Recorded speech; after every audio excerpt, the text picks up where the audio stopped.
contest out of it. Contest. I mean, you need something to drive you, because selling real estate at a high level is the most boring, mundane task you could ever do, but it will take you to the next level. This is my 3rd year in real estate, and this month I will profit over $100,000 in 1 month. Woohoo! You know what I mean? Bam. And You hear that, guys? 100,000 in 1 month. and that's amazing, and that's great.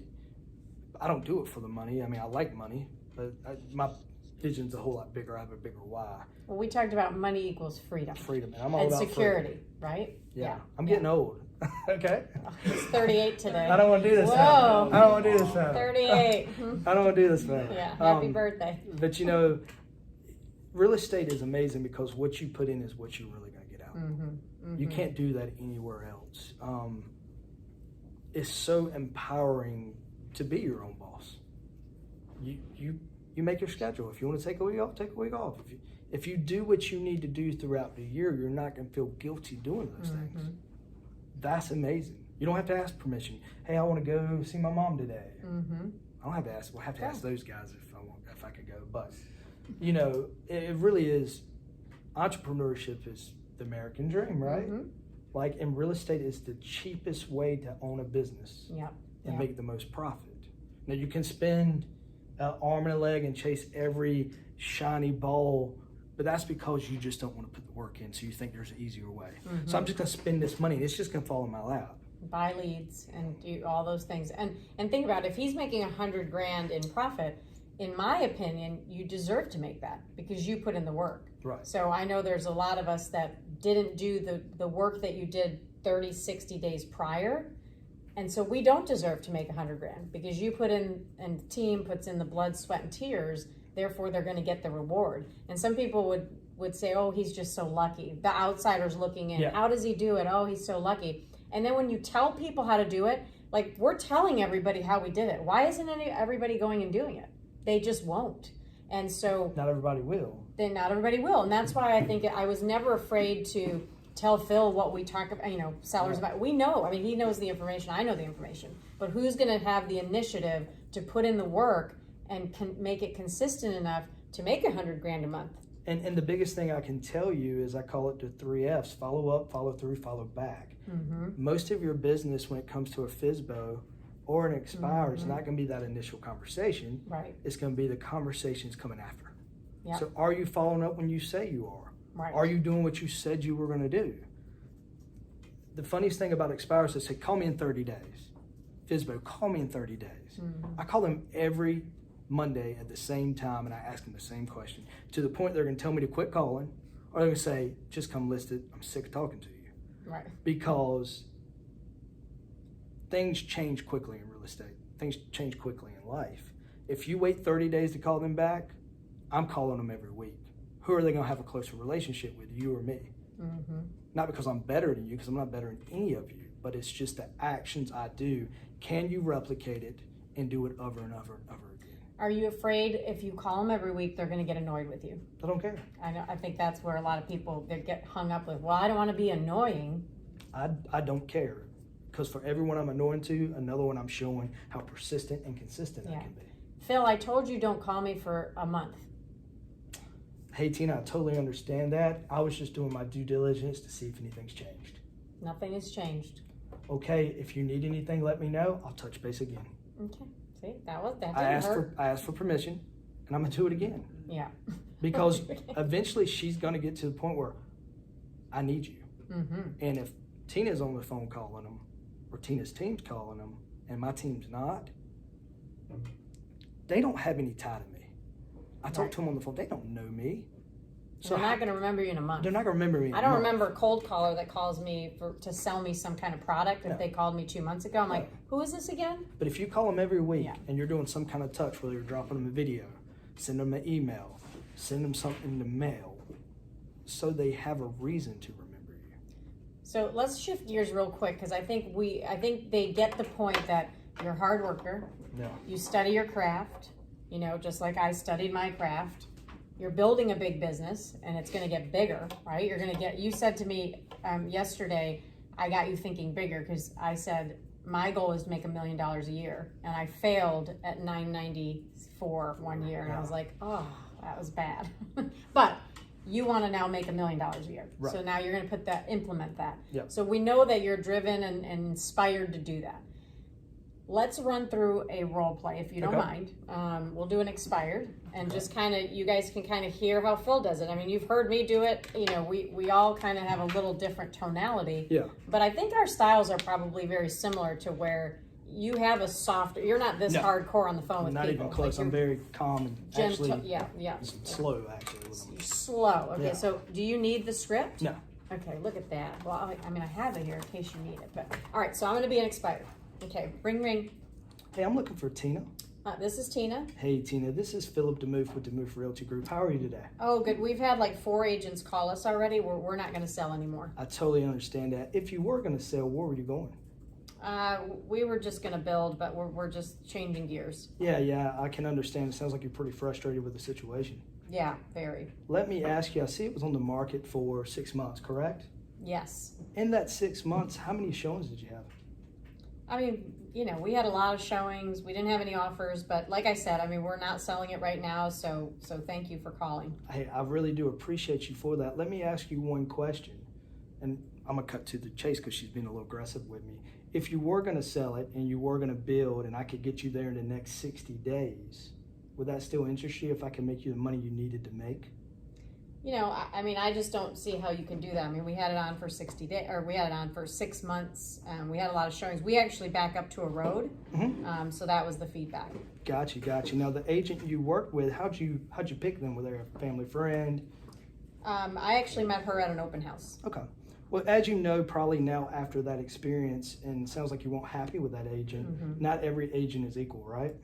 Just like every person. Probably. So me and my team, we sell a lot of homes a year. We list a ton of homes a year. Last week we sold one for $25,000 above asking price in 2 days that wasn't expired. It was on the market for 6 months. So we do have some kind of track record doing this. If I could sit down with you and tell you how we did it and get you that money you need, would that be worth a 30-minute conversation? I don't know. I probably, you know, why don't you send me your information by email, and I'll talk to my husband and get back with you. Totally understand. So I typically push 3 times. After 3, I stop because you don't want to really upset them, because then they're going to just consider you being very aggressive. Yeah, and you don't want to be aggressive. So last question is, I've asked her twice and she's told me no. So now I'm going to ask her a follow-up. Okay, Tina, what I'll do is I'm going to send you our pre-listing package and what we do.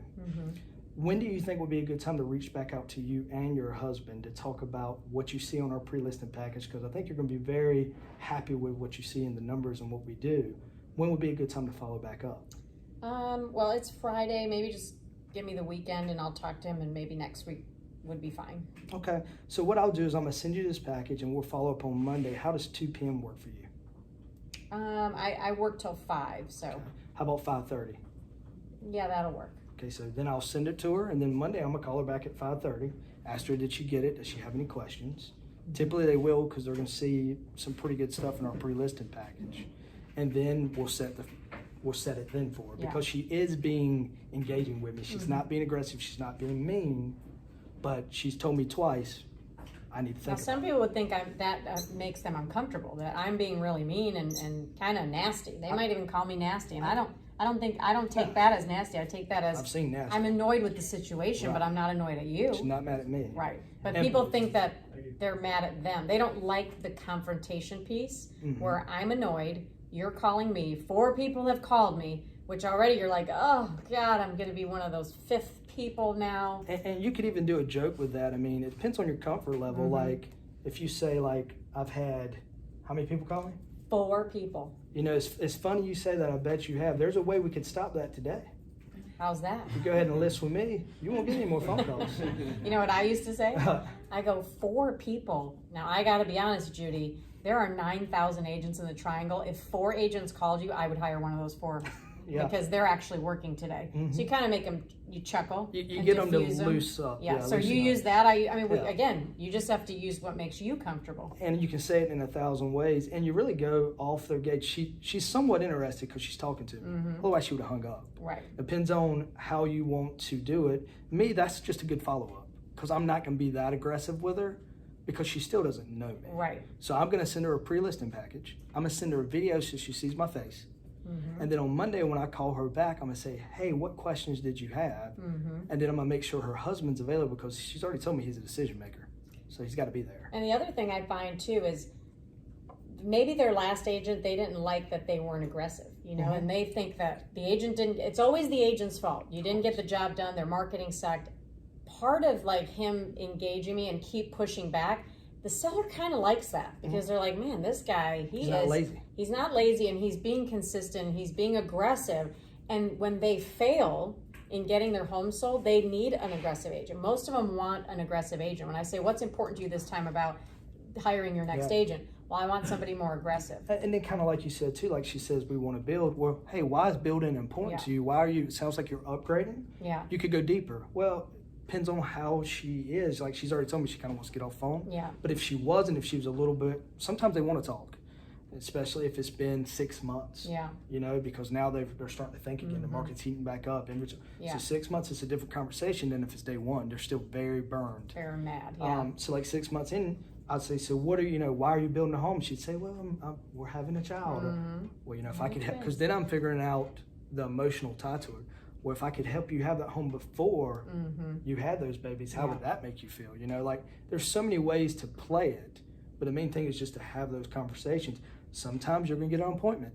Sometimes you're going to call them for 6 months. Sometimes you're going to call them for 2 weeks. Well, and 70% of my appointments came from lead follow-up, not the first time. Same. You rarely call a person and get an appointment the first time. You are just doing... Never happens. Never happens. Happened for me one time and it was the very first one. Really? No, and I've had sometimes an expired where I get them and I get the appointment. But the thing is, you know, it's lead follow-up. It's 70% of your appointments come from that lead follow-up. And keeping your notes in your system so when you're not following up, you're not saying the same script over. Right. Because now you sound like a machine. Like when I'm calling Tina back, I know Tina's building a new home. I know that she's pregnant and about to have kids. Hey, Tina, how's life? You're building rapport for that next conversation. Building trust. You're earning the business. That's the thing. And I would even sometimes compliment them on their homes. Go, gosh, Phil. Can't believe it didn't sell. I can't believe this. I mean, I'm confused. I mean, you're in a beautiful neighborhood. You have a gorgeous home. Why even sell a home like that? Well, because my neighbor's crazy or whatever it is. Like you get the objection out of them. And now you've got, you know, I hate to say ammunition, but you know why they're moving. You need to know what's the why so you can figure out, can I cure that for this person? Can you help solve that problem? So when I sell, coming from a consultant background, I'm really consulting with them. Like I'm your trusted advisor. Whether you sell today, Tina, or you sell a year from now, I'm still going to be in business. I want to be your person. So I'm coming from abundance. And how can I help you? Why is this important to you? And it may take us 3 meetings to get you where you need to be. And worst case scenario, Phil, would it be helpful if you had an agent like myself who sells 100 homes a year come in and at least tell you what maybe was missed? Maybe, and then not trying to sell you anything. In 6 months when you're ready, you know, you kind of take it away. In 6 months when you're ready, at least you met somebody who is successful that can give you that guidance. It's all about the relationship you build. The mindset is different from the conversation. The mindset is you're a calling machine. You're going to get the leads. You're going to get in front of people. When you get in front of people, you have to slow down. Make it about them. Well, it really is all about them, right? I mean, otherwise we wouldn't have a job. But a lot of agents make it about them getting an appointment, and they're so focused on them. I got to get this appointment. It's like, no, build the rapport. The appointment will come, but don't figure out what to say at that moment. I mean, just, you know, you have to learn your script so you know when how to get there. When I'm there, I'm not talking about me and what I do and how amazing I am and great. They don't care about that. We've already had that discussion. They've seen my pre-listing package. They know. That's why when I call them, say, do you have any questions? And then I qualify them again. Hey, I'm going to see you tomorrow at 2 p.m. When I come out, if you like what I have to say and everything sounds good, are you going to be ready to put your home on the market and get it sold? No, I'm probably not. So you already know when you get out there that you may not be signing paper. Would you still go? All day. What would you ask? Same questions again. I would say, hey, Tina, thank you again for your time today. While we're here, I want to look at your beautiful home. Tell me what you know about it. Tell me what happened with your last agent. I'm not talking about me. Tell me what happened with your last agent. Why do you think it didn't sell? If it did sell, where are you going to go? You're just re-qualifying again. The pre-listing package, they already have that info. It's not about me. It's about when I'm there, how much knowledge can I get? How much can I get from you to help you?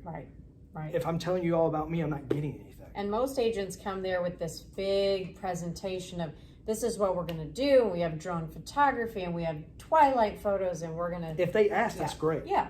Because they're engaged. But the point of the conversation is to come back with knowledge. Right. To help them sell, whether it's now or 6 months. Right. And some people, if they're like me, a type A, I don't have a lot of free time. When you come in, I want you to tell me exactly what you're going to do and how you're going to do it. Yeah. That's all I want to know. Yeah. Well, you're bottom line oriented. Yeah. And that's what I want to know. So a lot of people, my wife is complete different. She's going to come in, she's going to give you cookies. Do you like puppies? And I'm like over there slamming my head into a wall. Right. But every people, you're different. And it's just being what they need you to be. Right.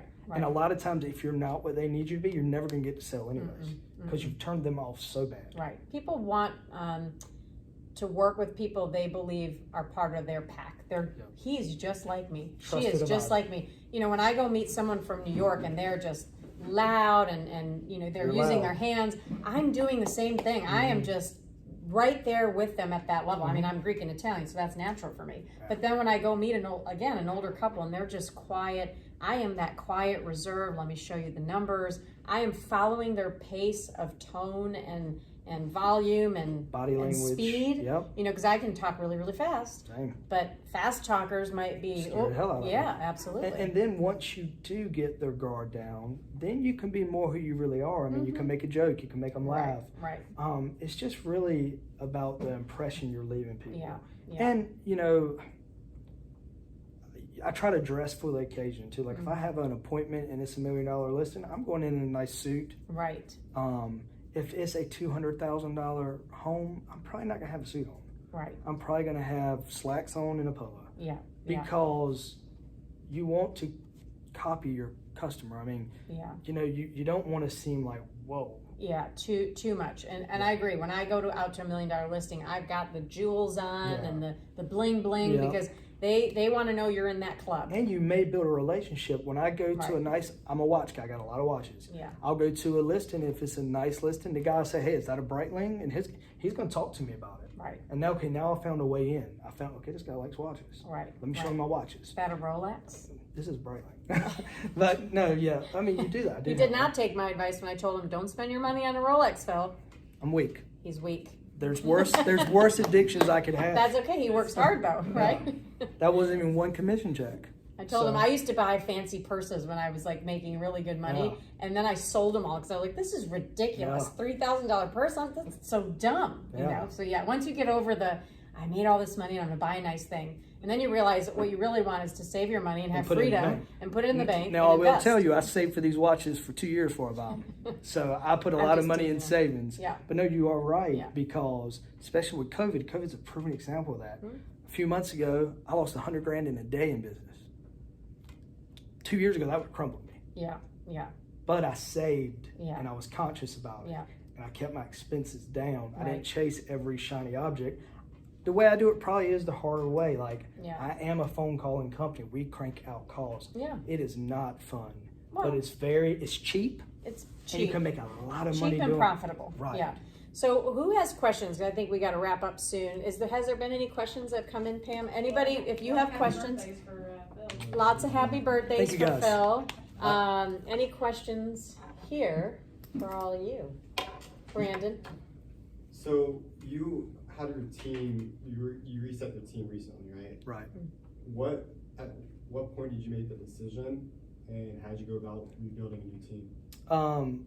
That was really tough for me actually, and that's a great question. So when it first happened, it wasn't really that I wanted to reset my team. It's my team decided during COVID they were going to live off of government funds and just not work. And I realized that's not my core values of who I am. So it was like a Band-Aid I needed to rip off anyways. So they made that decision very easy for me. The issue for me was sitting talking to Tina. I said, I'm not going to make a team again. I'm just going to sell homes by myself, pocket all the money.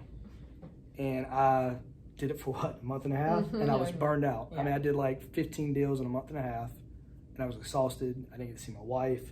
I was gaining weight. I was turning grayer.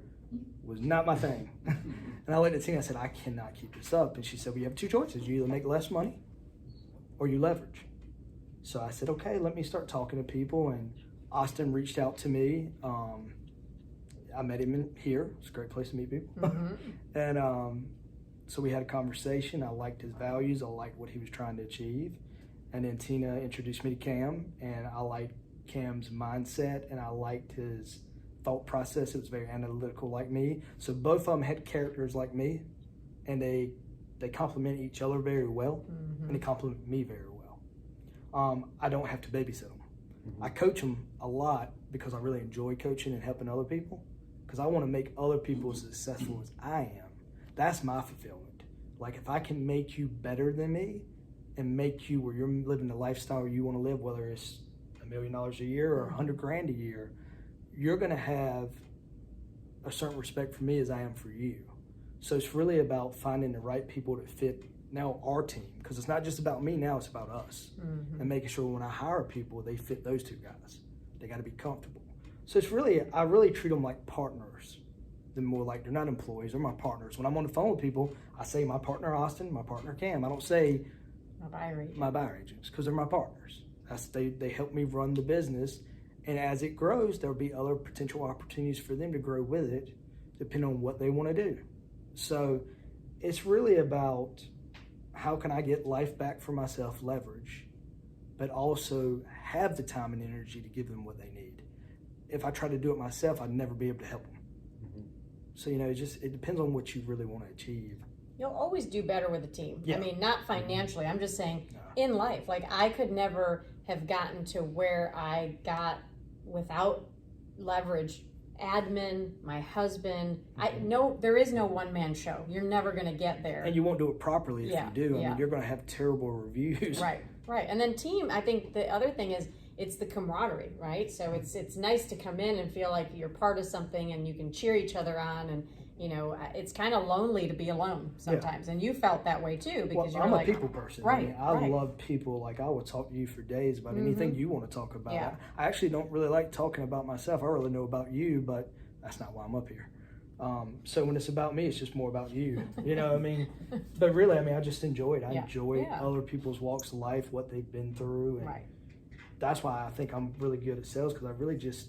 You're engaging. And I'm intrigued with other people. Like, everybody has a journey. Right. And we never know what people have gone through by the way they look or act. I mean, you don't know why people tick the way they tick. Right. Until you That's what really interests me in people. Like when I try to find out what motivates my guys, it's not about how much money you want to make. It's like, what are you trying to achieve in life? What do you want? I want a car, I want a house, I want to get married, I want this. The money's just a vessel to get you. You just had to make sure Cam stayed here and didn't go back to Michigan. I know, man. I was like, I told him no Michigan. You will be in good hands. No Michigan. That's right.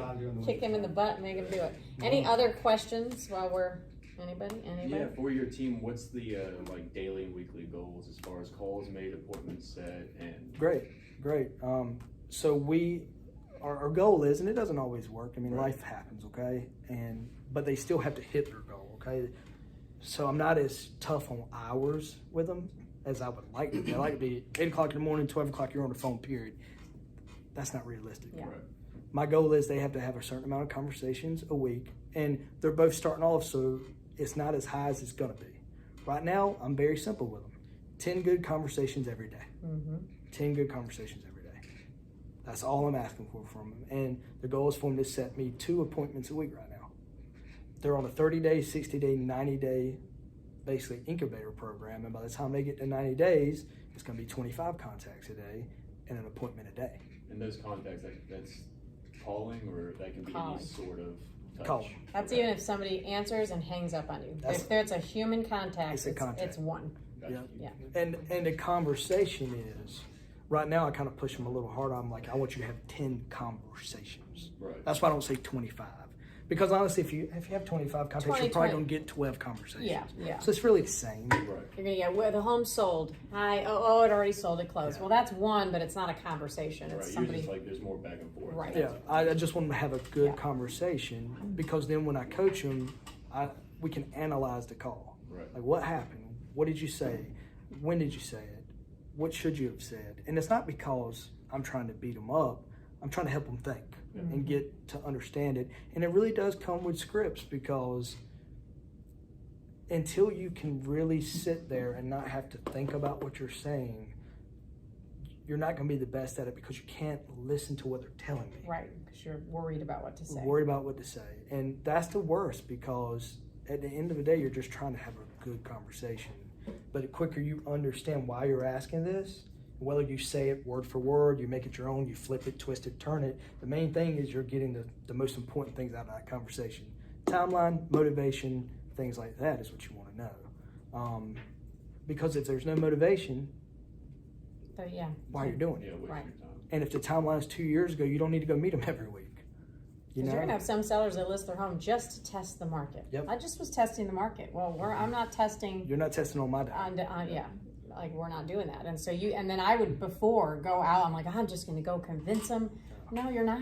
You can't, you're not gonna convince them. And, So and you know me, I'm very analytical, so I can tell you my return of investment on every lead I spend. And I believe you have to spend 6 to 9 months worth of money to see how it's really going to work out. Mm-hmm. And then also, I watch every dime where it goes and goes out. I have finance meeting every week. I know where my money's coming, where it's going, how much I'm making, what I'm spending, because I'm truly not in the market to list homes. I'm in the market to sell them. I don't want a ton of days on market. That's something I'm trying to get over, because with some of these bigger listings, they may sit longer. But I've recently just started dibbling in that pool. they do sit a little longer. But my average days on market at one time before I got some of these bigger listings was about 5 or 6 days. Which is great. That's a great days on market. It was a great story to tell, and I still tell it if it's in that price point. Yeah, But because I'm not. he said to me one time, well, I call the FSBOs that are under this price Yeah, point. she's like, and I'm yeah, like, stop. why? I said, the ones that fail to sell are the ones in the higher price point. Yeah. Those are the ones you can go get. And I had a mental block. Mm-hmm. And I was kind of like you guys are. Like, I'm human too. I mean, I make a lot of mistakes. I'm not great at this. I'm just persistent at it. Mm-hmm. There's people who probably going to be a lot better than me. It's just I daily do what it takes. And if it doesn't happen, I stay till I get it done. I don't make an excuse. If my thing is we got to have, as a team, 150 calls a week, if we don't have them, we're going to get them done before we leave for that week. It's just, it's very simple. It's just being Hard to do. consistent. And what I always tell people too, like you might look at Phil and go, man, he's just hardcore. My results were different than Phil. I could get on the phone in 10, 12 contacts. I always had, actually sometimes less. I always had an appointment very quickly. And it may just be our tonality and that I'm a female versus a male on the other end. There's just so many different factors. But the thing is, most really good salespeople have ADD. And I know my best salespeople, if I actually got them to focus for 2 hours a day, every day, they'd be running this company. I'll tell you what I do, and it's very simple. I put an app on my phone. It's called Focus, Stay Focused or something like that. And I do 50 minutes of phone calls, and I take a 10-minute break. 10-minute mindset break. And then I do 50 minutes, a 10-minute break. 50 minutes, 10-minute break. I do a lot more than most people. Most people do 5 hours. I do about 5 hours when I had time. These guys keep me real busy now, so my life's changed a little. But before they came in my life, I was doing 5 hours of lead gen a day where I was on the phone. My wife could text me. She could tell me the house was burning down.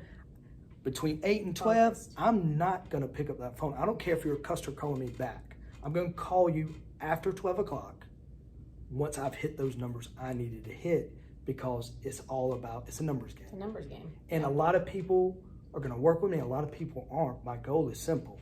How many contacts do I have to do, whether it's like Tina, 5, or me, 25, to get the same outcome she's going to have?